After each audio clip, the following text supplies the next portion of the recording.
मैं एके राय आप सभी का अपने YouTube चैनल मैथ्स विद एके राय पर स्वागत करता हूं। दोस्तों, हमने सिंपल इंटरेस्ट का वीडियो अपलोड कर दिया, कंपाउंड इंटरेस्ट का वीडियो अपलोड कर दिया। अब हम अपलोड करने वाले हैं आपको इंस्टॉलमेंट टॉपिक का, किस्त का क्वेश्चन। तो आज हम लोग किस्त के क्वेश्चन को देखेंगे। तो चलिए क्वेश्चन देखते हैं, साथ ही साथ कंसेप्ट का बात करते हैं। क्वेश्चन हमारा पहला है कि 770 रुपए देय राशि। पहला टर्म बनता है भाई देय राशि। ये आपका है देय राशि। देय राशि कितना है? तो देय राशि है 770 रुपया। 770 रुपया देय राशि 5% वार्षिक साधारण ब्याज की दर पर। रेट कितना है? तो 5% है। कितने किस्त में भाई इसको चुका देना है? तो इसको चुकाना है आपको 5 किस्त में। कितने किस्त में? 5 किस्त में चुकाना है। तो किस्त क्या होगा ये आपको बताना है। चलिए देखते हैं। देखिए, एक बात आपको समझना पड़ेगा, पहले किस्त के बारे में समझना होगा, क्योंकि जब तक आप किस्त को समझेंगे नहीं तब तक आप इसे सॉल्व नहीं कर सकते। आप एक बात बताइए हमको, मान लीजिए कि आप हीरो के शोरूम में गए, ठीक है भाई, बाइक लेने। आप बाइक लेने गए, आपने एक बाइक लिया, ठीक है, ये आपका बाइक हो गया, ये लड़का चला रहा है इसको, ठीक है, ये आपका बाइक है। बाइक का कीमत जो था वो 70,000 रुपया था। कितना रुपया था? 70,000 रुपया। आप लेके कितना गए थे भाई? तो आप लेके गए थे मात्र 20,000 रुपया। आप 20,000, तो अभी आपको कितना रुपए देना है? 50,000। तो फाइनेंस करने वाले से, हीरो फाइनेंसर से आपने बात किया कि भाई हमारे पास 20,000 रुपया है, तो आप हमको बताइए कि हम आपको कितना रुपया कितना पैसा दें ताकि हमारा 3 साल के बाद किस्त खत्म हो जाए और ये पैसा भी मेरा क्या हो जाए? पेड हो जाए। तो एक्चुअली ये 70,000 का गाड़ी था और आप 20,000 रुपया दे चुके हैं। आपको देना कितना रह गया भाई? 50,000 रुपया देना रह गया। आपको देना कितना है? 50,000 रुपया देना है। तो 50,000 रुपया देना है, तो उसने बताया कि नहीं भाई आपको 50,000 रुपया नहीं देने हैं, आपको देने हैं 65,000 रुपया। अगर आप 3 साल का किस्त बनवाते हैं तो आपको पैसा कितना देना होगा? 65,000। अब आप पूछेंगे कि भाई ये 50,000 देना था तो 65,000 कैसे हो गया? तो ये 65,000 रुपया हो गया, ये 5% का जो रेट ले रहा है वो उसके आधार पर, क्योंकि 5% का वो रेट लेगा तो ब्याज जुड़कर 3 साल में ये 50,000 और 15,000 3 साल का ब्याज हो गया। और ये 65,000 जो रुपया हुआ, यही आपका देय राशि कहलाएगा। ये क्या कहलाएगा भाई? देय राशि कहलाएगा। पहला बात तो क्लियर हुआ कि देय राशि क्या है। अब आप किस्त का बात देखिए कि भाई मेरा किस्त क्या है। तो बोला कि आपका 2200 रुपया या 2300 रुपया, जो भी है, हम कैलकुलेट नहीं कर रहे हैं यहाँ पर, बात को आप समझिएगा, केवल हम एज ए एग्जाम्पल आपको दे रहे हैं कि 2300 रुपया पर मंथ जो है, 2300 रुपया पर मंथ जो है, ये आपका क्या है भाई? तो 2300 रुपया पर मंथ आपका किस्त है। ये आप पर महीने किस्त दीजिएगा। अब इस लफड़ा को थोड़ा सा समझना आपको, पर महीने 2300 रुपया किस्त देंगे तो इस बात को आपको थोड़ी सी समझनी है। क्या है भाई? अगर मान लीजिए कि आपने 1 जनवरी को बाइक खरीदा, आप बाइक खरीद कर लेके आ गए, जनवरी को आप बाइक खरीद के लेके आए, तो बोलिए उस जनवरी महीने का किस्त आप कब पेड करते हैं? आप कब देने जाते हैं? तो आप बोलिए कि सर जनवरी महीने का किस्त जो होता है हम 1 फरवरी को पेड करते हैं। क्या हम उस माह के अंत में ही नहीं इंस्टॉलमेंट देते हैं? तो ये बात आपके माइंड में हमेशा सेट रखना है कि जो इंस्टॉलमेंट हम देते हैं, जो किस्त देते हैं, वो हमेशा महीने के अंत में या साल के अंत में देते हैं। महीने के अंत में या साल के अंत में देते हैं। तो ये दो बातें आपको याद रखनी है कि ये आपका देय राशि होता है और ये आपका जो है, ये किस्त जो आपका होता है, ये हमेशा आप महीने के अंत में या साल के अंत में देते हैं। अगर इतना बात क्लियर है तो हम आगे बढ़ेंगे, ठीक है। अब देखिए, अब क्वेश्चन पर हम आते हैं। क्वेश्चन पर अब हम आते हैं और आपको दिखाते हैं कि ये क्वेश्चन कैसे सॉल्व होगा।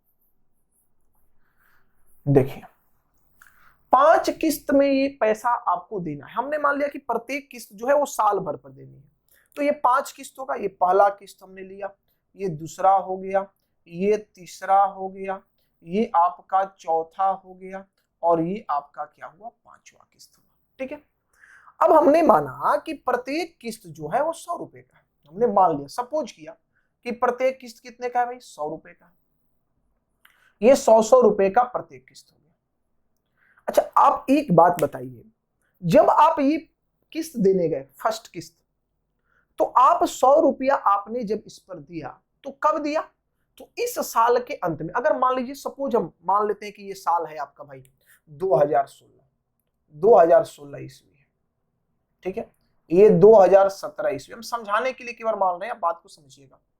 ये आपका 2018 ईस्वी है, ये 2000 आपका 19 ईस्वी है, और ये 2020 है आपका 2020 ईस्वी है, ठीक है, बात को समझिए। अब आप देने गए इस 2016 का किस्त, तो 2016 ईस्वी का किस्त आप कब देंगे भाई? तो 2017 में देंगे।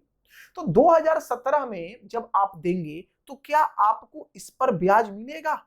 आपको इस पर ब्याज काउंट होगा? इस साल का ब्याज काउंट होगा? नहीं काउंट होगा। तो इस 100 रुपए पर ब्याज काउंट किसका होगा? किस साल का होगा? आप 100 रुपया दिए तो 2017 में दिए, तो 2017 में काउंट होगा, 2018 में काउंट होगा, 2019 में काउंट होगा, 2020 में काउंट होगा। क्या 2016 में काउंट होगा? तो आप बोलेंगे नहीं सर बिल्कुल काउंट नहीं होगा। तो जो आप दे रहे, आपका रेट है 5%, तो इस 5% की दर से 1 वर्ष, 2 वर्ष, 3 और 4 वर्ष, 4 वर्ष का ब्याज कितना हो जाएगा? तो ये हो जाएगा आपका 5 का 20। ठीक उसी प्रकार आप दूसरा किस्त जब देने जाएंगे तो क्या वो किस्त आप 2017 में देंगे? नहीं देंगे। कब देंगे भाई? 2018 में, 2017 एंड होने पर। तो इस किस्त पर यहां जो 100 रुपया देने के, इस पर ब्याज इस साल का मिलेगा, इस साल का मिलेगा, इस साल का मिलेगा। तो 5 गुने 3 अर्थात यहां ब्याज कितना मिला? 15। 5% की दर से 3 वर्ष का साधारण ब्याज 25 है 15। अब चलिए, अब आप जब यहां देने जाएंगे तो इस साल का मिलेगा, तो 5 दूनी कितना हो जाएगा? 10। फिर यहां जब आएंगे तो 5 गुने 1, क्योंकि इस साल का केवल मिलेगा, तो कितना हो जाएगा? 5। और यहाँ 5 गुने 0, यहाँ वाला इंस्टॉलमेंट तो अगले साल में दिया था, इस साल का अगले साल में दिया था, तो यहाँ 0 हो गया, तो ये आपका क्या हो गया? 0। तो ये आपका सिंपल इंटरेस्ट हो गया, ये इंटरेस्ट हो गया, और ये आपका इंस्टॉलमेंट हो गया। तो टोटल देय राशि इस आधार पर आपका कितना हुआ ये देखिए। तो टोटल देय राशि हुआ 100, 100, 200, 300, 400, 500। 500 ये हो गया।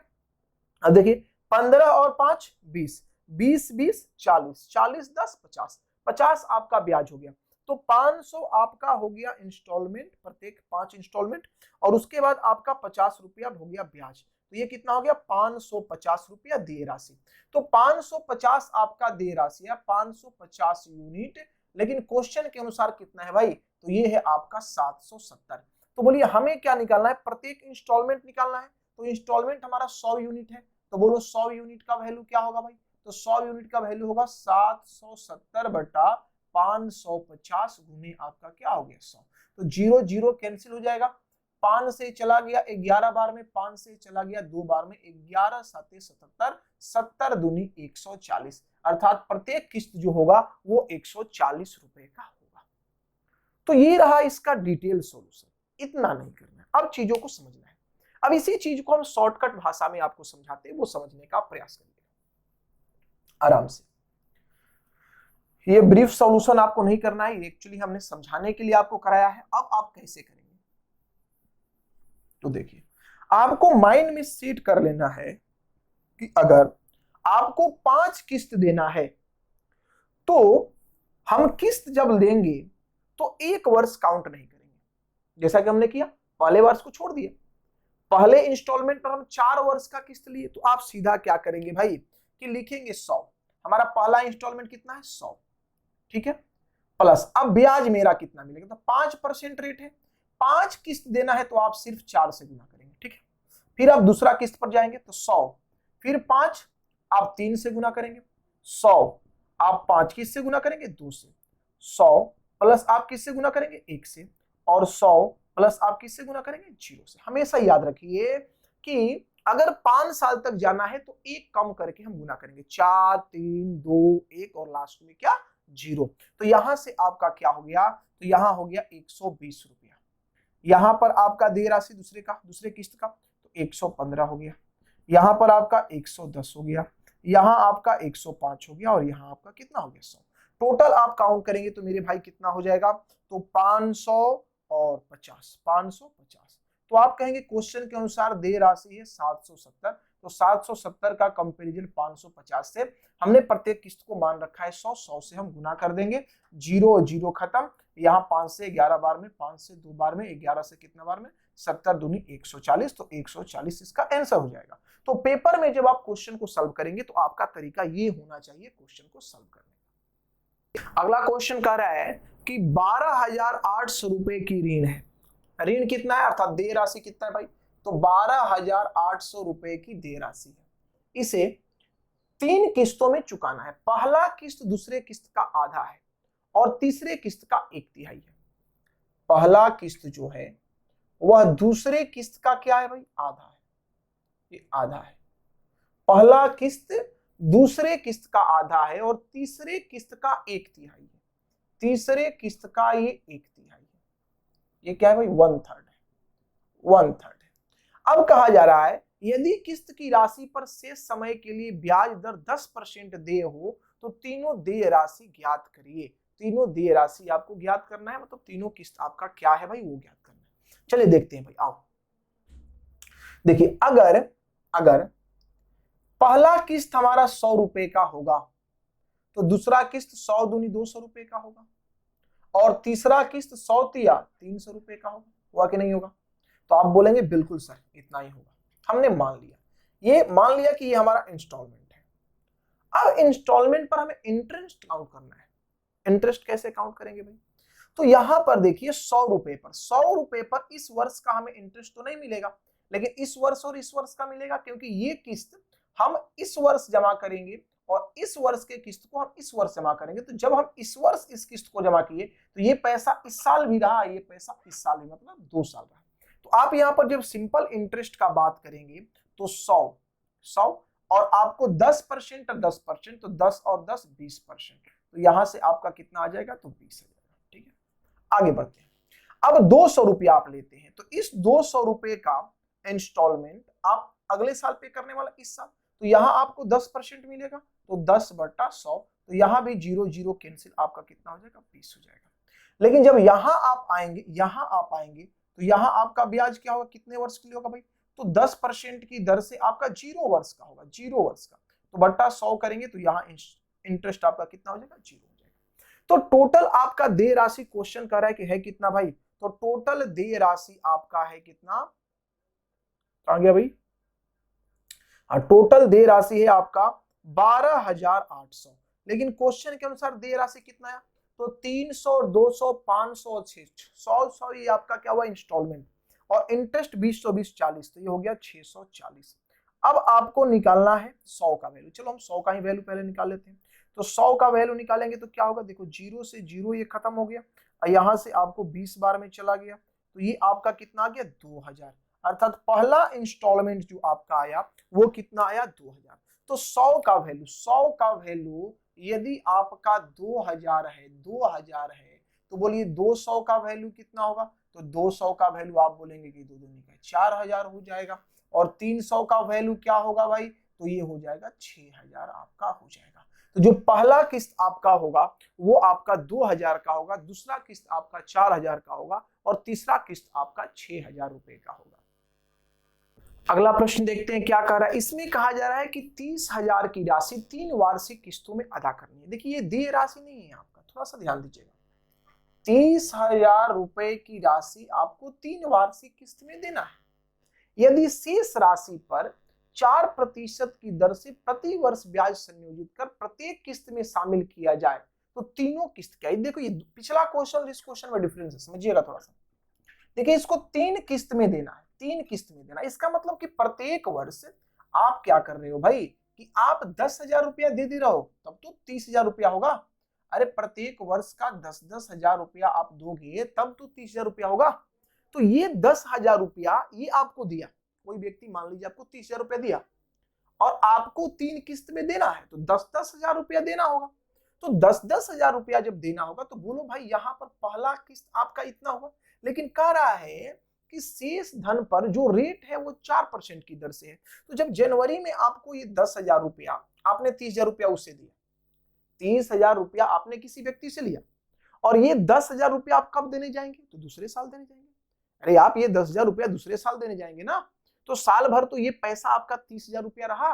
तो ये 30,000 रुपया जब आपका साल भर रहा तो इस पर कितना परसेंट रेट वो ले रहा है, कितना परसेंट ले रहा है, 4%। तो 4% ये इंटरेस्ट तो आपका लेगा ना एक साल का, तो ये कितना हो जाएगा भाई, 4×3=12, तो ये 1,200 रुपया ब्याज हो जाएगा। तो टोटल जो पहले वर्ष आप देंगे वो देंगे आपको 11,200 रुपया।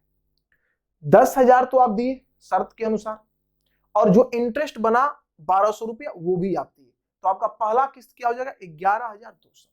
अब देखिए, अब आपने क्या किया भाई कि दूसरे वर्ष के प्रारंभ में, पहले वर्ष के अंत में, दूसरे वर्ष के प्रारंभ में आपने 10,000 रुपया लौटा दिया।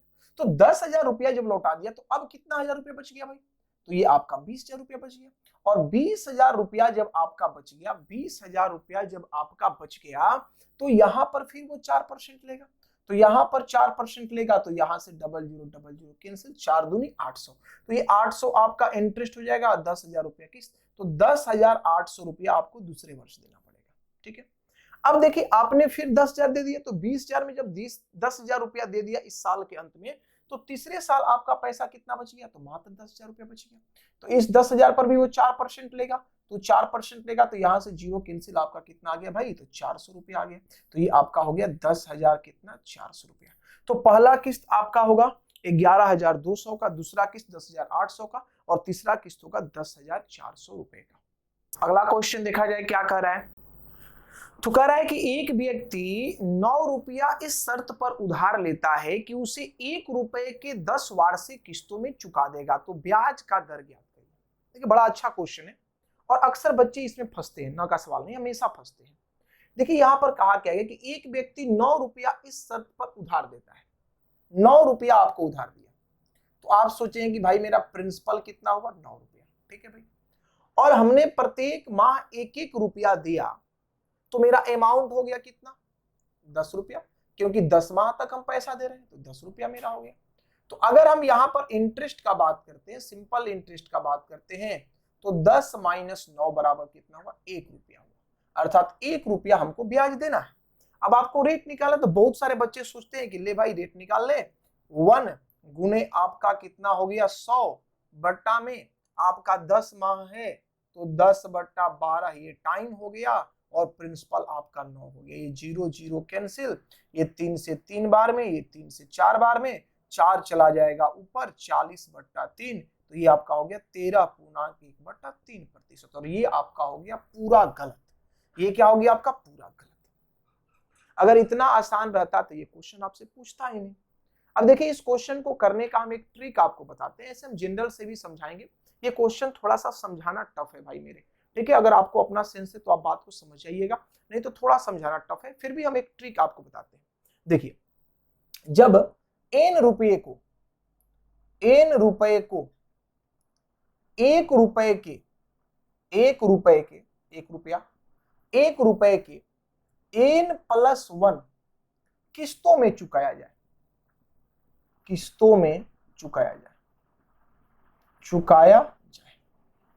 तो वहां r का फॉर्मूला होता है 2400/n×n+1।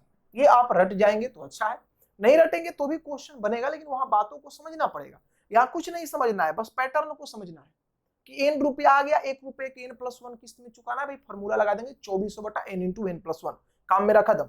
तो क्या है भाई 2400, ठीक है, n रुपया, तो n कितना है आपका 9, अरे 9 रुपया ही ना देना था 10 किस्त में 1-1 रुपया के, तो 9 गुने आपका क्या हो जाएगा 10, तो यहां से 0 खत्म, ये आपका 3 से, और ये आपका 80 बार में। ठीक है, तो यहां से जाएगा तो 26 दिया क्या होता है वो 78 हो जाएगा, 26 दिया 26.2/3% जो होगा वो इस प्रश्न का सही उत्तर होगा। ठीक है, ये रहा फॉर्मूला से, फॉर्मूला याद है, क्वेश्चन बन गया।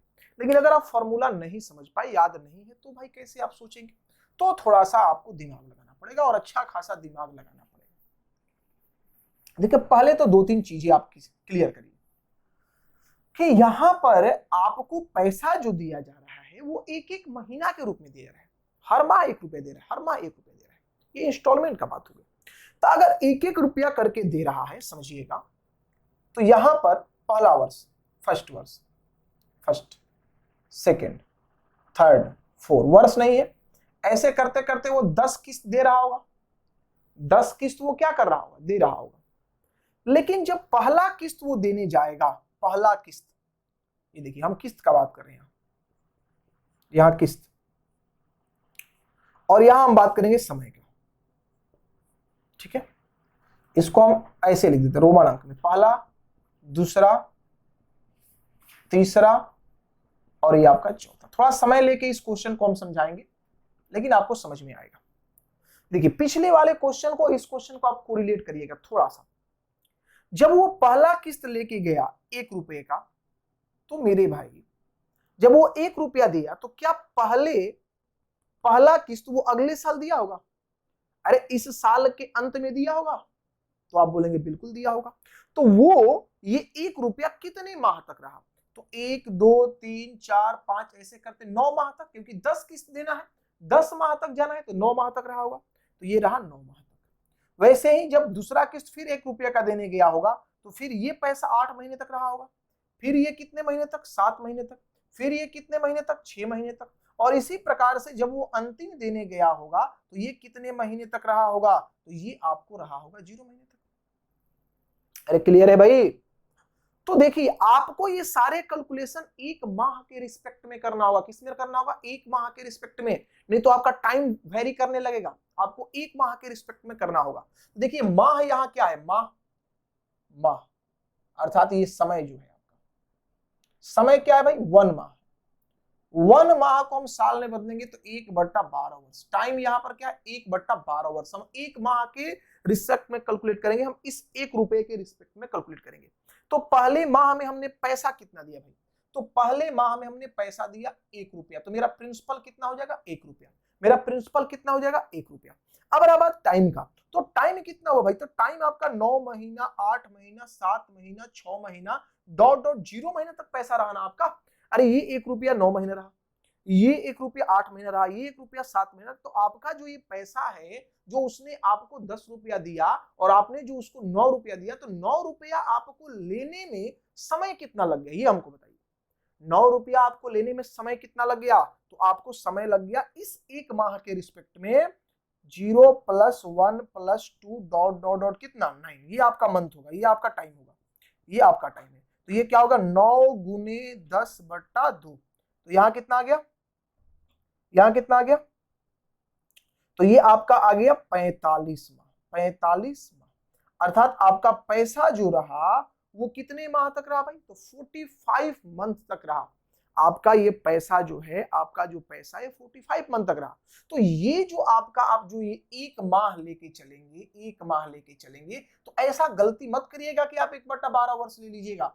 आप 1 माह के रिस्पेक्ट में जब चलते हैं, तो ये आपका 1 रुपया जो है यह कितने माह तक रह गया? तो 45 माह तक रह गया। कितने माह तक? 45 माह तक। और आपका जो इंटरेस्ट बना वो कितना था भाई? तो इंटरेस्ट आपका 9 रुपए दिए थे, 10 रुपया मिला, इंटरेस्ट आपका 1 ही है। अब आपको निकालना है रेट, तो रेट बराबर क्या होगा भाई? Simple interest. तो सिंपल इंटरेस्ट 1 × क्या हो गया आपका 100 बटा प्रिंसिपल कितना है आपका? तो प्रिंसिपल है आपका 1 गुने, प्रिंसिपल कितना, 1 गुने 45 माह। तो आप क्या करेंगे, 45/12, 45/12। तो यहां से करेंगे तो ये आपका चला जाएगा कितने से, तो 15 तिया 45, और ये आपको चला गया 4 चरती है 12। अब यहां से आप करेंगे तो देखिए ये आपका चला गया 5 से 3 बार में, और 5 से चला गया 20 बार, तो 20 चौका 80, 80/3 अर्थात 26.2/3% जो होगा वो इसका आंसर होगा, इसका रेट होगा।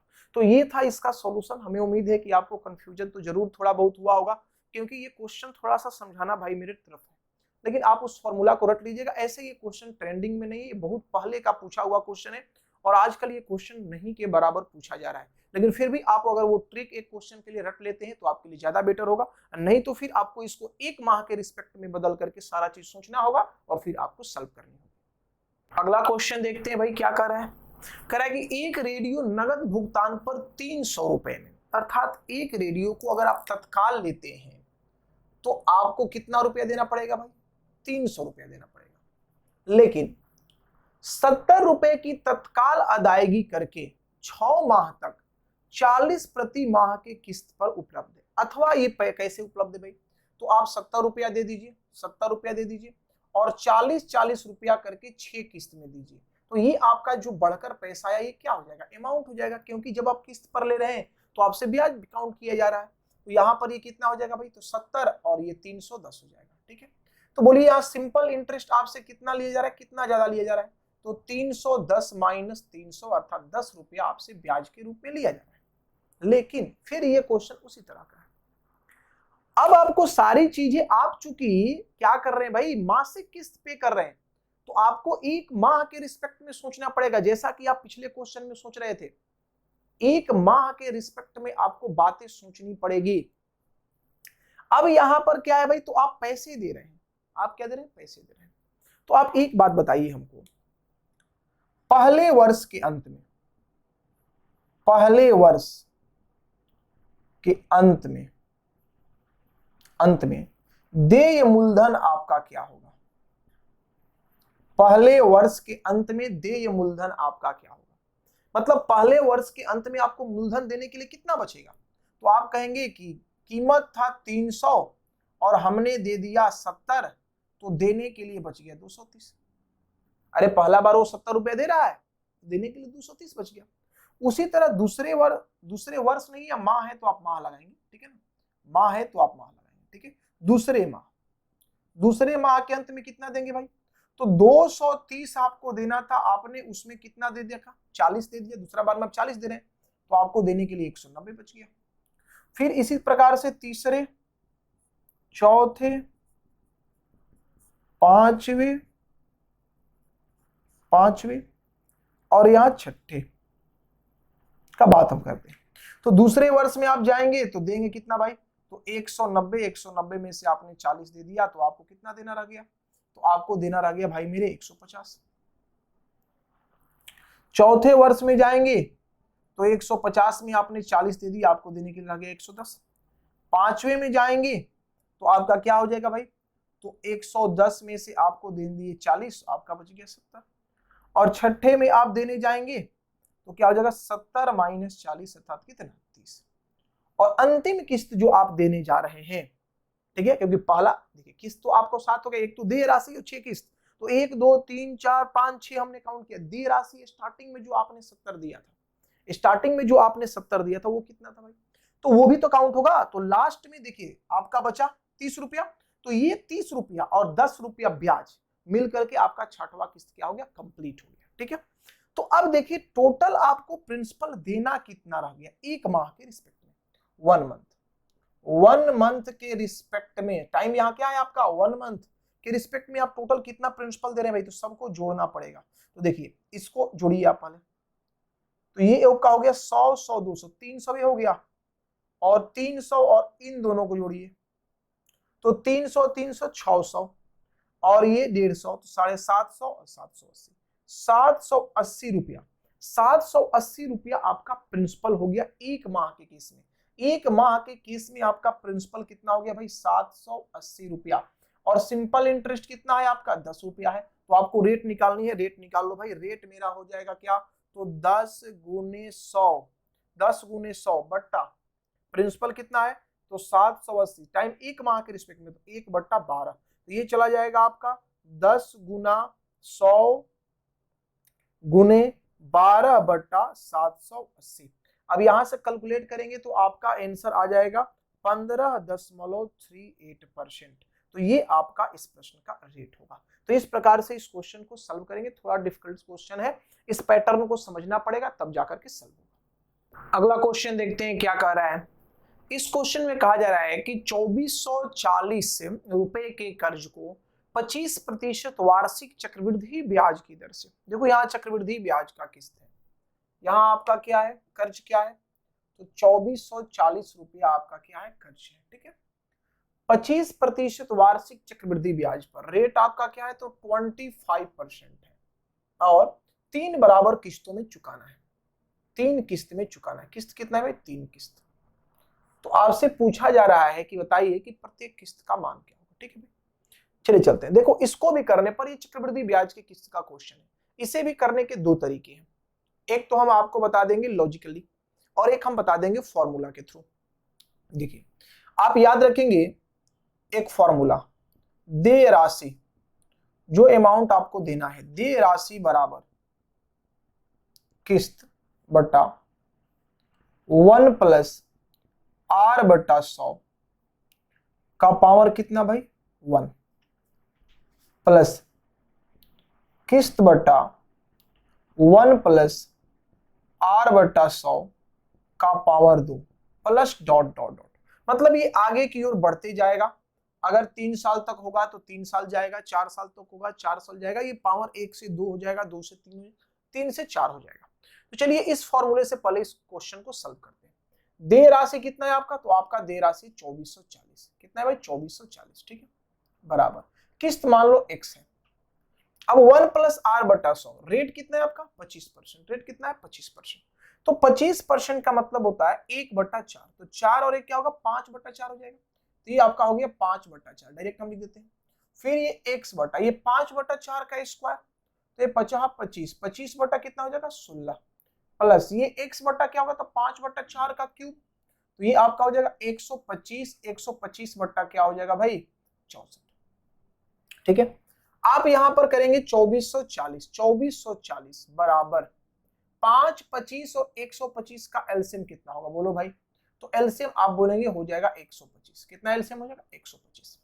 अब 5 से भाग देंगे, 5 से जब इसमें भाग देंगे तो 25 बार में जाएगा, और ये 4 ऊपर गुना जाएगा तो 25 4 का 100, ये आपका हो गया 100x, प्लस यहां से आप करेंगे तो 25 से 5 बार में तो 16 5 80x हो जाएगा, प्लस यहां एक ही बार में तो ये आपका 64x आपका हो जाएगा।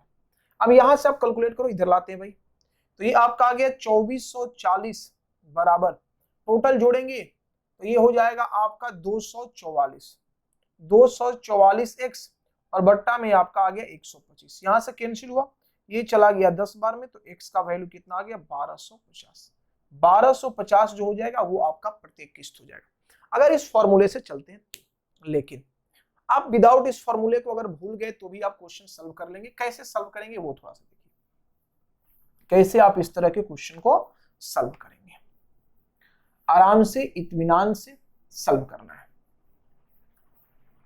देखो भाई क्या है, अच्छा आप एक बात बताओ, 25% का फ्रैक्शन वैल्यू क्या होगा 1 बटा 4 हो जाएगा, फ्रैक्शन वैल्यू क्या होगा 1 बटा 4 हो जाएगा। तो जब आपका पहले वर्ष का हम बात करते हैं, तो फर्स्ट वर्ष में आपका 4 रुपया बढ़ के कितना हो जाएगा 5, फर्स्ट वर्ष में 4 रुपया बढ़ के आपका कितना हो जाएगा 5, एक तरीका है, अप्रोच है, लॉजिकली आप समझने का प्रयास करिएगा। दूसरे वर्ष में यही रुपया क्या हो जाएगा 4 का 16 और 50 25,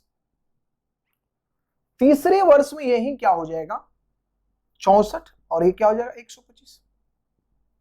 बात को समझिएगा थोड़ा सा, क्या हम कर रहे हैं, जैसे 4 से ही 5 हुआ, ये आपका प्रिंसिपल और अमाउंट का रेशियो होता था, फिर दूसरे साल भी 4 5, तो 2 साल के लिए आप क्या लिखते थे 16 अनुपात 25 लिखते थे, वैसे ही 3 वर्ष में 4 5 4 5 4 5, तो 64 अनुपात 125 लिखते थे। इसी चीज को हम डायरेक्ट लिख रहे हैं भाई, इसी चीज को हम डायरेक्ट लिख रहे हैं। अब देखिए आप कहिएगा कि जो किस्त होता है वो प्रत्येक वर्ष का क्या होता है समान होता है, लेकिन ये जो है प्रत्येक वर्ष का क्या है अलग है, यहाँ 5 है, यहाँ दूसरे वर्ष में 25 है, तीसरे वर्ष में 125 है, तो ये तो गड़बड़ है ना भाई। तो आप क्या करिएगा इसको समान करने का प्रयास करिएगा, तो बोलिए 5 25 और 125 को समान किए जाए तो इसका एलसीएम कितना होगा तो 125 होगा, तो इसको 125 बनाने के लिए किससे गुना करना होगा 25 से, तो आप यहां भी गुना किससे करेंगे भाई मेरे, तो आप गुना करेंगे 25 से, ठीक है। यहां किससे गुना करना होगा तो 5 से, तो आप इसमें भी किससे गुना करेंगे 5 से। अब देखिए प्रत्येक किस्त समान हो गया, अरे 125 125 और 125 सब 125 हो गया, ये आपका क्या है किस्त है, ये आपका क्या है किस्त है। लेकिन टोटल उस केस में आपका देय राशि कितना होगी, आपका देय राशि कितना है भाई, तो देय राशि आपका देखिए 24 5 100, 16 5 80 और 64, तो कितना हो जाएगा 244, तो 244 आपका देय राशि है। लेकिन क्वेश्चन कर रहा है कि नहीं भाई देय राशि है कितना, तो 2440 है, तो 2440 अगर 244 का वैल्यू है तो एक यूनिट का वैल्यू कितना हो जाएगा 10, अर्थात आप इसमें 10 से गुना कर रहे हैं, तो प्रत्येक किस्त जो आपका है वो कितने का है भाई, प्रत्येक किस्त आपका 12 125 का है, तो 125 में अगर 10 से मल्टीप्लाई करेंगे तो प्रत्येक किस्त आपका कितना हो जाएगा 1250 रुपए का आ जाएगा। तो इस तरीके से भी आप क्वेश्चन को सॉल्व कर सकते हैं, ये भी एक अप्रोच है इंस्टॉलमेंट के क्वेश्चन को सॉल्व करने का। अगला क्वेश्चन लेते हैं भाई। इसमें कहा जा रहा है कुछ धन उधार लिया गया, मतलब देय राशि ही आपको बताना है, ठीक है। 2 वार्षिक किस्तों में चुकाना है। प्रत्येक किस्त का मान, जो किस्त यहाँ पर दिया हुआ है, यहाँ किस्त का वैल्यू क्या दिया है, तो किस्त का वैल्यू दिया 882। किस्त का वैल्यू कितना दिया, 882, ठीक है। अब कह रहे हैं ब्याज का जो दर है, जो रेट है आपका, वो क्या है, 5% है। रेट क्या है, 5% है। तो कितना धन उधार लिया गया था। देखिए फॉर्मूला हमने पिछले क्वेश्चन में बताया था, फॉर्मूले से आप क्वेश्चन को इजी वे में सॉल्व कर लेंगे। हम फॉर्मूले से नहीं सॉल्व करते, हम डायरेक्ट लॉजिकली सॉल्व करते हैं। बोले 5% का फ्रैक्शन वैल्यू क्या होता है, 1/20। तो मेरा 20 रुपया जो है वो कितना रुपया हो जाएगा भाई, 21 रुपया हो जाएगा पहले वर्ष में। अगर दूसरे वर्ष का हम बात करें तो दूसरे वर्ष में क्या हो जाएगा, तो 20 गुने 20 ये 400 हो जाएगा, और 21 गुने 21 441 हो जाएगा। क्या हो जाएगा भाई, 441 हो जाएगा, ठीक है, 441। ये मेरा किस्त है, यही मेरा क्या है, किस्त है। तो जब किस्त है तो किस्त प्रत्येक वर्ष का क्या होना चाहिए, समान होना चाहिए, लेकिन यहाँ अलग अलग है। तो बोलो इसमें अगर हम 21 से गुना करेंगे तो क्या किस्त समान हो जाएगा, तो जब आप इसमें 21 से गुना करेंगे तो आप इसमें भी 21 से गुना करेंगे। तो बोले किस्त तो आपका 441 ही रह गया, लेकिन ये देय राशि आपका कितना हो गया, तो ये हो गया आपका 400, और ये 21 दूनी 42, 21 दूनी 42, तो 420, तो ये आपका 820 हो गया। अरे बोलो ये 400 और 420, 820 हो गया। लेकिन क्वेश्चन के अनुसार इस किस्त का वैल्यू कितना दे रखा है, तो इसका वैल्यू क्वेश्चन के अनुसार दे रखा है 882। तो भाई इसमें गुना ये किससे कर रहा है, 2 से गुना कर रहा है। तो बोलिए आप भी इसमें किससे गुना कर देंगे, तो आप भी इसमें 2 से गुना करेंगे। तो 2 से जब गुना करेंगे तो ये क्या हो जाएगा, 8 दूनी 16, 1640 रुपया। तो जो कर्ज लिया गया था, जो राशि आपको देनी थी, वो कितना है भाई, 1640 रुपया। अगला क्वेश्चन हमारा कह रहा है कि एक टेप रिकॉर्डर नगद 3500 रुपए में, नगद आप लेते हैं तो 3500 रुपए मिलता है, कितना में, 3500 रुपया मिलता है, ठीक है, नगद आप लेते हैं। अथवा 1000 के पहले आंशिक नगद तथा शेष 3 बराबर किस्तों में बेचा गया है। 1000 का नगद, अर्थात 1000 आप नगद देंगे, 1000 नगद देंगे, और शेष जो पैसा आपका बच गया, अर्थात 2500 रुपया जो बच गया, उस पर किस्त ये लगा रहा है, ठीक है। 12.5% चक्रवृद्धि ब्याज के 3 वार्षिक किस्तों में ये मिलता है, ठीक है। किस्त यहाँ पर कितने होगा भाई, तो किस्त आपके 3 हो गए, किस्त कितने हैं, 3, और जो रेट आपका है वो 12.5% है, 12.1/2%। तो 12.1/2% का फ्रैक्शन वैल्यू क्या होता है भाई, तो 1/8 होता है। बहुत बढ़िया। अब देखो गौर करना, अगर प्रिंसिपल आपका 8 है तो अमाउंट कितना हो जाएगा, 9 हो जाएगा। अगर दूसरे वर्ष में हम जाते हैं तो यही मेरा किस्त होता है, यही मेरा क्या होता है, किस्त होता है। तो अब 8 से क्या होगा, 8 8 64, ये 9 क्या हो जाएगा, 81 हो जाएगा। फिर अगर आगे बढ़ते हैं तो ये 512 हो जाएगा, तो ये आपका 729 हो जाएगा, बिल्कुल होगा। लेकिन प्रत्येक वर्ष का जो किस्त होता है मेरे भाई, वो क्या होता है, समान होता है। तो इसको समान करने के लिए इसमें किससे गुना करना होगा, तो इसमें आपको 81 से गुना करना होगा, इसमें किससे गुना करना होगा, 9 से। तो आप इसमें भी किससे गुना कर लेंगे, 9 से, इसमें भी किससे गुना कर लेंगे आप, 81 से। अब देखिए यहाँ पर क्या आपका आ रहा है, यहाँ पर देय राशि आपका क्या आ रहा है, तो यहाँ कैलकुलेट करेंगे तो 8 है कम 8, 8 8 64, ठीक है। यहाँ 9 का 36 का 6, कैरी कितना 3, 9 का 36 का 6, कैरी 3, 9 6 54 और 3 57, ठीक है। और यहां अगर आप करते हैं तो ये आपका हो गया 512, ठीक, जोड़ दीजिए सबको। तो 8 है 6 14, 8 8 16 का 6, कैरी 1 हो गया। अब हो गया आपका 7 4 11 1 12, कैरी 1 ये 13, फिर कैरी 1 हो गया, 5 5 10 16 1 17, ये 1736 आपका आ गया, 1736 आपका आ गया। आपसे पूछा गया है कि बताइए प्रत्येक किस्त कितने का होगा, तो 1736 आ गया, तो यहाँ 1736 आ रहा है, 1736 यूनिट यहाँ पर आ रहा है, लेकिन क्वेश्चन के अनुसार कितना आया भाई, 2500 आया है। तो 2500 आया है, तो आपको निकालना है प्रत्येक किस्त का वैल्यू, वो कितना है, 729 है। 729 यूनिट का वैल्यू क्या हो जाएगा, तो आपका हो जाएगा 2500 बट्टा कितना भाई, 1736, और गुने आपका 729, 2500 गुने 729 बट्टा 1736। अब इसे भाई मेरे कटाना है, तो कटाना है तो चलो 4 से लगता है कि ये कटेगा, ठीक है, 4 से कटेगा तो ये 4 चौका 16 हो गया, आप चरती यही 12 हो गया, फिर 4 चौका 16 हो गया। फिर एक बार देख लो, 4 चौका 16, एक चरती 12, एक 4 चौका 16, ये 4 से करेंगे तो 6 चौका 24, 6 चौका 24 10, 4 दूनी 8, 4 5 20, ठीक है भाई, 625 आपका आ गया। अब यहां से करेंगे तो ये शायद अब कटने वाला नहीं है, ये शायद आपका कटने वाला नहीं है। तो कटने वाला नहीं है तो अब आप यहाँ पर गुना करना पड़ेगा, थोड़ा सा कैलकुलेशन आपका बड़ा होगा और अप्रॉक्स वैल्यू आपका कौन आएगा इसमें, तो लगभग लगभग आप चेक कर लीजिएगा, शायद इसका वैल्यू आएगा 1049.85, ये इसका आंसर होगा। ठीक है, तो ये कैलकुलेट कर लीजिएगा, थोड़ा सा इसमें कैलकुलेशन है। तो इस प्रकार से आप इस तरह के क्वेश्चन को इजी वे में सॉल्व कर सकते हैं।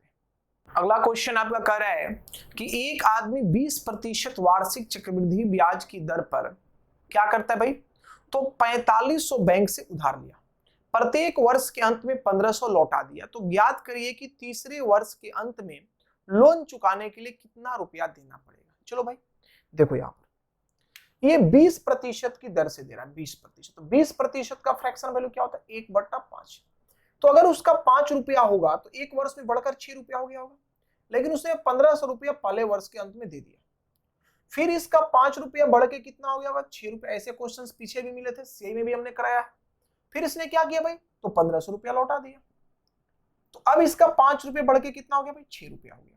लेकिन स्टार्टिंग में पैसा लिया था कितना, तो 4500, तो 5 का वैल्यू यदि आपका 4500 है तो बोलिए आप इसमें गुना किससे कर रहे हैं, तो आप 900 से गुना कर रहे हैं, तो 9 छक 54, इसमें भी 900 से गुना करिएगा, तो ये आपका कितना आ जाएगा भाई, 5400 रुपया आ जाएगा।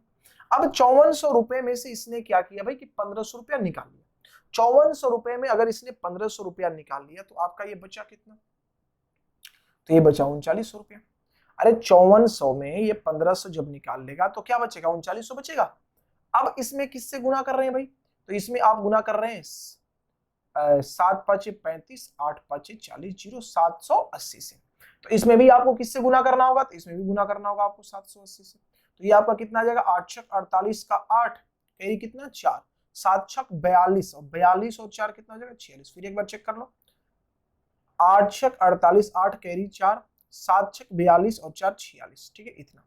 अब इसमें से इसने क्या किया भाई, 1500 रुपया फिर चुकता कर दिया, तो 1500 रुपया जब चुकता कर दिया तो आपका पैसा बचा कितना, तो आपका पैसा यहाँ बच गया 3180 रुपया। जब इसमें से 1500 रुपया आप घटा देंगे तो क्या बच जाएगा, 3180 बच जाएगा, 3100 आपका कितना बच जाएगा 80। अब देखिए इसमें किससे आप गुना कर रहे हैं भाई, इसमें किससे गुना आप कर रहे हैं, तो इसमें गुना आप कर रहे हैं, कर रहा है क्या कि तीसरे वर्ष के अंत में लोन चुकाने के लिए कितना रुपया देना पड़ेगा, तीसरे वर्ष के अंत में लोन चुकाने के लिए, तीसरे वर्ष के अंत में लोन चुकाने के लिए आपसे पूछा जा रहा है। तो यहां आपका हो गया ये 3180 यहां पर। अब ये 3180 में आप किससे गुना कर रहे हैं, तो 6 5 30, 6 5 30, पचती आई 15, 6 5 30 और पचती आई 15, तो ये आपका 15 हो गया भाई। अब बचा 6 5 30, फिर एक बार देख लो, 6 5 30 और पचती ही 15 ना, पचते ही 15, 6 5 30, तो आप इसमें भी गुना किससे करोगे भाई, तो 636 से ही गुना करोगे, तो क्या हो जाएगा 6 का 36 का 6 कैरी कितना 3, 36 18, 18 3 21 का 1 कैरी कितना हो गया 2, 6 का 36, 36 और 2 कितना हो गया 3816। तो लास्ट में आपको 3816 रुपया देना होगा तीसरे वर्ष के अंत में। तो तीसरे वर्ष के अंत में यही रहा 3816 रुपया आप देना होगा ताकि आपका लोन क्या हो जाए, खत्म हो जाए। तो ये था इंस्टॉलमेंट का क्वेश्चन। जनरली इंस्टॉलमेंट आपके पेपर में ज्यादातर पूछा नहीं जाता है, कभी कभार एक क्वेश्चन सीधा सीधा देखने को मिलता है, आप उसे इजी वे में सॉल्व कर लेंगे। यहाँ पर हमने 9-10 क्वेश्चन सॉल्व करवाए हैं, इतने क्वेश्चन कर लो भाई, इससे ज्यादा करने की जरूरत नहीं। हाँ, इसको 10-15 बार बनाना ताकि डाटा चेंज करके जब क्वेश्चन आए तो आप उसको इजी वे में सॉल्व कर लीजिए।